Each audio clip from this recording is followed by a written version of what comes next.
Bonjour, bienvenue dans notre émission Les Rendez-vous de l'Anacofi. Au programme, l'actualité de l'Anacofi. Avec moi, 4 éminents membres de cette institution. Valéria Formuntian, vous êtes déléguée générale de l'Anacofi. Bonjour. Bonjour. David Charlet, président de l'Anacofi. Bonjour David. Bonjour. Nebojša Srećković, vous êtes président de l'Anacofi SIF. Bonjour. Et Florent Guigues, vous êtes président de la section des métiers de la finance d'entreprise. Bonjour. Bonjour. David, on va parler de l'Anacofi, donc comment se porte l'Anacofi ? L'Anacofi va plutôt bien. On finit une année en ayant encore gagné pas mal de membres. On aura au moins gagné 500 entreprises membres sur l'ensemble des Anacofi, avec quand même une évolution un peu particulière qui est la recomposition du marché, qui fait qu'on aura possiblement par contre moins de membres, on va dire, tête de groupement, tête de réseau et entreprise de l'Anacofi mère. Voilà, mais l'Anacofi en elle-même se porte plutôt pas mal. On a un certain nombre de signes avant-coureurs, en plus de prolongement de ce phénomène qui sont plutôt une bonne nouvelle pour nous. Et puis, quand on regarde les chiffres, quand on se compare aux autres associations, on peut dire qu'effectivement, on a plutôt fait mieux que ce qu'on avait prévu il y a quelques années, donc c'est parfait. Nebojša, quand on parle un petit peu de comment ça va, on parle aussi des discussions qu'on peut avoir avec l'autorité. Alors, qu'est-ce qui se passe actuellement ? Il y a des discussions, il y a des négociations ? On est toujours en échange permanent avec l'autorité des marchés financiers. On échange aussi entre associations pour justement pouvoir renforcer aussi nos positions et notre parole. Donc oui, il y a beaucoup d'actualités sur ce côté-là. Effectivement, on parle justement de changement aussi de mode de consultation, de mode de contrôle. Donc on évolue là-dessus avec des grilles de contrôle de plus en plus établies, beaucoup plus précises. Voilà. Donc c'est vraiment le point important.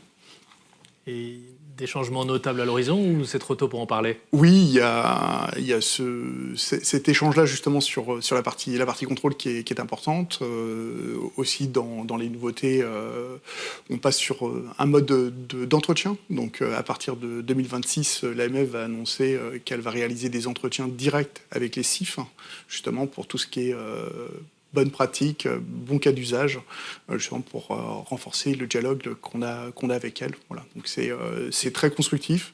Bien entendu, il y a beaucoup de points d'échange sur la RIS, sur plein d'événements qui nous concernent directement tous les jours. Voilà. Donc, mais sachez qu'en tant que président de l'Anacofi SIF, on est là pour veiller au grain et puis pour représenter les intérêts de nos adhérents avant tout.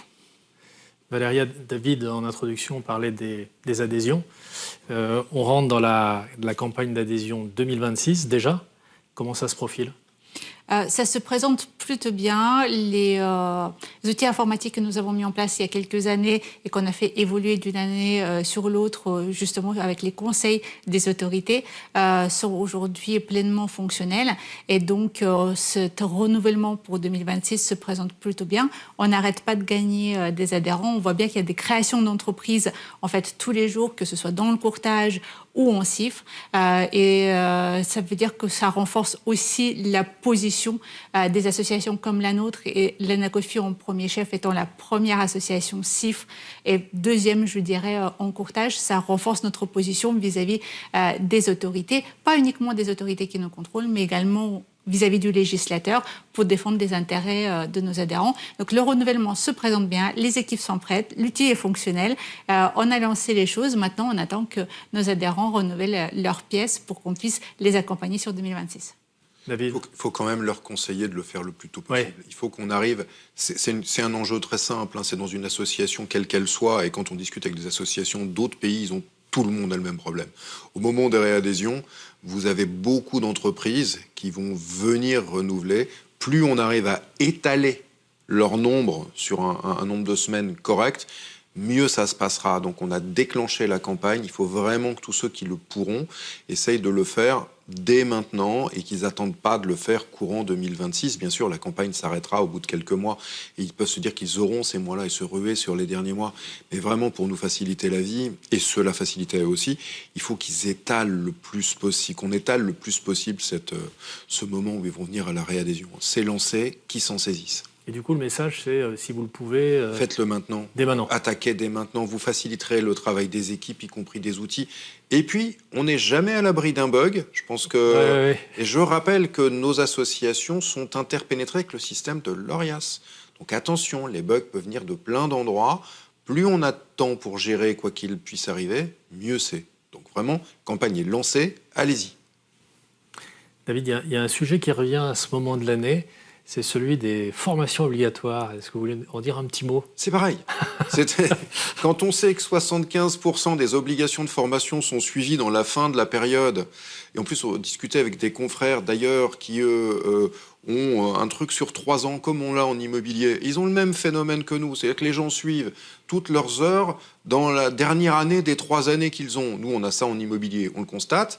Et pour les obligations annuelles, qui sont celles du CIF, de l'IOB ou du courtier d'assurance, c'est la même chose. En fait, ils viennent à la fin. Donc, ils viennent sur les tout derniers mois. Alors là, on est clair, on est le tout dernier mois. On est dans le tout dernier mois. Donc, sur les formations, on a vu même se décaler le moment d'accélération du suivi. Donc, pour le dire autrement, beaucoup vont avoir très très peu de temps pour remplir leurs obligations. Et vraiment, on ne peut faire qu'une chose, c'est les inciter à se dépêcher, de déposer leurs attestations et de suivre les formations qu'ils n'ont pas suivies. Là, très franchement, on a à peu près 1 mois de décalage par rapport à d'habitude où on voit partir en flèche les suivis et dépôts de pièces. Nous, on ne peut plus rien faire d'autre que subir leurs dépôts et leurs inscriptions. C'est pas nous qui pourrons le faire à leur place. Mais juste dire, allez-y maintenant. Là, il reste plus que quelques semaines. Et ce constat ça a démarré presque 1 mois de retard par rapport à d'habitude, ce pic. Donc, allez-y. David, Florian le disait, on est presque à la fin de l'année. On va bientôt, c'est presque l'heure des comptes, hein. Les grandes entreprises dans les grands groupes, on commence à s'arrêter presque de facturer. Donc, sans anticiper, est-ce que vous avez déjà une bonne idée de ce qu'aura été l'activité de vos membres sur 2025 ?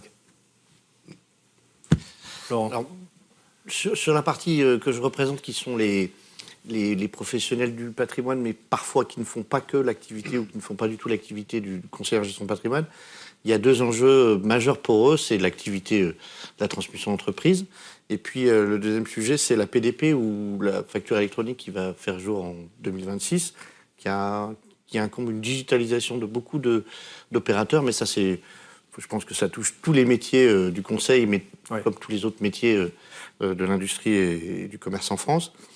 J'ai envie de dire aujourd'hui, je pense que les enjeux majeurs, c'est le suivi de l'actualité et la capacité qu'ils ont à accompagner via l'accompagnement des chefs d'entreprise sur les transmissions, par exemple, les transmissions d'entreprise. Ce sont principalement les enjeux de cette activité. Et, on en parle beaucoup d'ailleurs de transmission d'entreprise en disant que dans les 10 prochaines années, il va y avoir un assez colossal, il y a une génération. Il y a un effet d'annonce avec la pyramide des âges. On a déjà pour en parler sur la concentration du métier, mais sur les activités qui sont celles du M&A, les actions sont beaucoup plus... Enfin, le marché est beaucoup plus demandeur d'exigences. Le marché est toujours très présent, mais les dossiers se rallongent pour ceux qui n'étaient pas très bons et puis vont de plus en plus vite pour ceux qui sont bien préparés. Et c'est en ça que les conseils des membres de l'ANACOFI peuvent aider. David Nebochat, 2025, alors comment elle va se clôturer pour le moment ? Sur la partie des adhérents, on vit un paradoxe, c'est que d'un côté, on a une concentration des cabinets, et de l'autre côté, on n'a jamais eu autant de création de nouveaux cabinets. Donc ça montre bien que le marché n'est pas mature, et qu'il y a encore de belles choses pour notre activité, dans le cadre du développement de notre activité. Ça, c'est vraiment un point important. Voilà. Donc après, effectivement, l'activité en tant que telle, on est confronté à 2 choses, hein, une instabilité politique internationale, une instabilité politique nationale. Et du coup, il faut faire face à ces 2 éléments. Il y a aussi la baisse des rémunérations de l'épargnant, sur lequel ils viennent maintenant chercher de plus en plus de recherche de performance, donc une prise de risque beaucoup plus accentuée. Donc c'est là où justement on a tout notre rôle à donner pour les accompagner de façon sereine et pérenne dans le temps. David ? Oui, nos membres on n'est pas un métier en crise, ce qui est toujours très étonnant, c'est d'aller discuter avec des autorités, qu'elles soient politiques, qu'elles soient des membres de l'exécutif ou autres, et de constater qu'on est parmi les rares métiers qui ne sont pas en crise. Il y a toujours des créations, il y a des réorganisations par fusion, mais qui forment des groupes de plus en plus importants, mais le métier n'est pas en crise. Ceci dit, le métier, il est marqué par plusieurs phénomènes. On l'a dit, celui de concentration des plus grands acteurs et de création d'entreprises, mais souvent à l'intérieur d'un ensemble, même s'il y a encore énormément de ce que l'on pourrait appeler les indépendants. Mais il y a des domaines dans lesquels on gagne moins unitairement. C'est-à-dire les prestations sont moins bien rémunérées. Le phénomène de la value for money est aujourd'hui quelque chose de marquant. C'est des négociations européennes, mais c'est déjà actif en France. Et ça crée une tendance à la baisse des rémunérations par unité de production, si je peux dire, par 100 000 euros qu'un client nous confie, on gagnera de moins en moins. Il faut en être tout à fait conscient. Donc ça, c'est déjà à l'œuvre. Donc le jeu de nos métiers, ce qu'on a réussi à faire dans les 20 dernières années, c'est à gagner des parts de marché, ce qui fait qu'on a effacé ce type de problème qui avait déjà commencé avant, même si ça ne s'appelait pas la value for money. C'est créer des nouveaux domaines de création de ressources. On voit bien d'ailleurs qu'une bonne partie de nos membres sont au-delà de pluriactifs dans les domaines de la gestion de patrimoine ou du conseil en finance d'entreprise dans lequel on les connaissait au départ. Donc il y a tous ces enjeux-là. Pour l'instant, le métier y a pas mal répondu. Cette année, on n'a pas de nouvelles crises. L'immobilier va toujours pas bien, le crédit ses limites, mais on n'a pas de nouvel élément de crise et on a eu des domaines dans lesquels on pouvait générer des ressources et donc du chiffre d'affaires. En accompagnant des clients. Voilà où l'impression qu'on a. Attention, les statistiques, on les aura sur 2025, mais on les aura dans l'été de 2026, puisque le temps qu'on ramasse les copies, qu'on les analyse, la certitude comparée à l'impression, désolé, l'INSEE, c'est 2 ans après, nous on fait 6 mois après, on fait au mieux. Nebauchan, on traverse une séquence où on parle pas beaucoup fiscalité.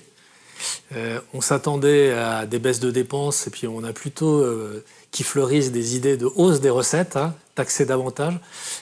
Comment vos membres ils reçoivent un petit peu et vivent ce moment-là et leurs clients, j'ai envie de dire? Leurs clients sont en stress avec la partie du fonds euro, puisque entre le livret A qui baisse, sa rémunération baisse, et le livret, le fonds euro qui risque d'être taxé, ça crée des vraies incertitudes. Donc nos membres, leurs clients les appellent en leur demandant qu'est-ce qu'on fait de la partie fonds euro. Donc, puisque si de l'autre côté il y a une taxation qui est dessus, ils vont pas vouloir garder ce type de sous-jacent. Donc ça c'est un vrai problème sur la partie stabilité politique et dans la composition du portefeuille, puisque je le rappelle, on doit respecter un rapport d'adéquation et d'adéquation pour chacun des clients, et ça va être de plus en plus difficile de répondre à ces exigences-là. Voilà. Si on a un budget, on verra.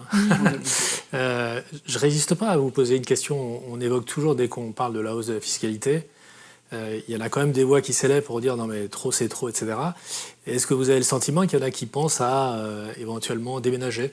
La contribution différentielle des hauts revenus aide à la réflexion. Ça crispe ça. Puisque oui, ce qui se passe, c'est que en plus de la contribution exceptionnelle sur les revenus, on nous rajoute encore cette taxation supplémentaire pour nos clients. Et quand on regarde les montants qui sont assujettis, oui, certains diront plus de 250 000, plus de 500 000 euros de revenus avec une pression fiscale inférieure à 20%. C'est que c'est quand même très peu de personnes. Mais c'est une taxation sur une taxation sur une taxation sur une taxation. Donc on a déjà payé énormément. Ouais, je pense que ça fait... On a toujours entendu que dès qu'on augmentait les impôts en France, et tu pourras en parler toi pour les entreprises, mais les gens allaient partir. En fait, les Français sont pas tellement partis. Certains partent, mais c'est pas une population qui part en masse. Et donc souvent, c'était une impression pas tout à fait exacte, compensée par le fait qu'une partie des gens qui gagnaient bien leur vie ou qui étaient riches en France l'étaient à cause d'éléments français. Or, pour ne plus payer en France, il faut partir, il faut tout abandonner. C'est notre principe avec notre impôt mondial. Si ce n'est quand même que du poste d'observation qui est le nôtre, je pense qu'on n'a jamais entendu autant de bruit de gens qui partent vraiment, d'entreprises aussi qui l'envisagent, et des pays qui deviennent des concurrents qui ne l'étaient pas avant. Je pense notamment à l'Italie, qui n'était pas notre concurrent, qui n'attirait pas nos entreprises dans ce genre de moment, et qui le fait en ayant fait des lois spécifiques d'accueil des entrepreneurs. C'est très nouveau, ça. C'est pas que l'Irlande et Luxembourg, qui est petit, le Luxembourg. Et puis, on a ce phénomène, et là, ce sont notamment les assureurs luxembourgeois qui le disent, et donc pas que, mais eux disent, on n'a jamais fait les chiffres qu'on fait aujourd'hui. C'est-à-dire que là, c'est pas des gens qui partent forcément, mais ils font sortir leur argent sans être tout à fait sûr d'ailleurs que ça aura un effet. Attention, si vous partez pas vraiment, on vous attrapera peut-être. Les débats du moment ont porté sur une taxation des Français non résidents. Alors, évidemment, beaucoup changeront de nationalité, mais, ou essayeront de le faire. Mais voilà, je reconnais que j'ai souvent dit c'est une impression, mais qui n'est pas quantifiable et pas forcément vraie. Là, franchement, les remontées que l'on peut entendre semblent beaucoup plus vraies qu'elles ne l'ont jamais été. Florent, cette année, on a pas mal parlé de M&A et d'investissement au capital des entreprises. Est-ce que vous pouvez nous dire comment se porte ce segment ? Alors, en fait, les derniers discours politiques sont un peu oxygènes, surtout c'est les investisseurs. Tout ce qui est le financement classique de la reprise d'entreprise, le private equity, les taux, ça a favorisé les belles opérations et aujourd'hui les chiffres sont plutôt très positifs. Ce qui est important, c'est de voir qu'il y a une vraie dichotomie entre les grosses opérations, celles qu'on voit dans les médias, et puis celles qui permettent au tissu de PME de se transmettre. Là, pour le coup, ça devient beaucoup plus compliqué parce que la remise en question parfois du pacte Dutreil ou des sujets comme ça, c'est extrêmement anxiogène et ça a des durées de prise de décision qui permettent pas forcément la fluidité du marché. Moi, ce que je trouve dommage, c'est qu'aujourd'hui, nos membres sont aux premières loges, en fait, des chefs d'entreprise qui sont en général les clients des membres du CGP, CIF ou l'immobilier de l'Anacofi. Et ils sont les premiers à pouvoir aider les entrepreneurs à passer cette étape de la transmission ou de la cession ou de l'adossement. Les messages qui sont envoyés sont des messages qui sont plutôt contradictoires et qui ne sont pas favorables. Pour autant, les opérations, quand elles sont bien préparées en amont, quand le manager a vraiment su transmettre et faire en sorte que la gouvernance soit propre, c'est des bons dossiers et c'est des dossiers qui se transmettent. Après, sur la partie internationale, c'est là où encore il y a une vraie dichotomie, c'est que les gros dossiers, les grosses entreprises, elles ont déjà fait le pas vers l'international. Elles sont moins sensibles à la politique nationale, on va dire ça comme ça. Par contre, c'est les petits, en fait, qui sont contraints. Pour le coup, ils n'ont pas cette possibilité de s'échapper. Donc, voilà. David, on a parlé déménagement, au risque de déménagement à l'étranger. On va finir encore en parlant de déménagement, mais cette fois-ci de l'Anacofi. J'ai cru comprendre que vous cherchiez une nouvelle adresse. Où est-ce que vous en êtes ? Alors oui, même si c'est la DG qui a le plus bossé. Attention, on a été 4 ou 5 à bosser sur le dossier. Les administrateurs vont devoir voter. C'est pas fait. Mais on a vu 2-3 choses. On a vu 2-3 choses intéressantes. Je vais laisser Valéria dire ce qui reste sur le tapis et qu'on va présenter. Évidemment, cette émission sera un peu en avant, mais après, si la décision est prise, ce sera quelques jours après qu'on devrait pouvoir annoncer ce qu'on choisit. Effectivement, on s'est rendu compte que les locaux actuels ne correspondaient plus réellement à nos besoins et qu'on avait besoin aussi de mettre notre équipe sur un même plan. Là, on partage 3 étages et donc c'était pas une évidence. Que les process ayant évolué, on avait aussi besoin de plus de cohésion. Et donc, on est parti à la recherche de nouveaux locaux. On a beaucoup visité et on pense avoir quelques biens qui se dessinent et qui correspondraient effectivement à nos besoins et à un bon accueil de nos adhérents dans les bonnes conditions aussi d'organisation d'événementiels. La décision est à prendre par l'ensemble des conseils d'administration in fine, mais on est en bonne voie pour un déménagement courant 2e trimestre, je dirais 2026, et on pourra annoncer cela en grande pompe un petit peu plus tard. Piste, parce que je vais faire mon journaliste. Il reste plus grand-chose en course. Il reste Paris vaguement. Le Valois ou Boulogne pour les zones qui... on a regardé 12 zones différentes, on a fini sur 3 et ce qui reste en piste est officiel, on verra ce qui est choisi, c'est un bien à Paris, 2 biens à Boulogne et un bien à Levallois. Je crois que ça doit être ça, je ne dois pas tellement me tromper, donc voilà où on en est. Bon, voilà, on va finaliser ça vraiment très très vite pour le coup. Bon, encore quelques semaines de suspense. Tout à fait. En tout cas, un grand merci à tous les 4. Je vous souhaite évidemment de finir bien l'année et de belles fêtes de fin d'année, ainsi qu'à vous. Et je vous donne rendez-vous pour notre prochaine émission. À très bientôt.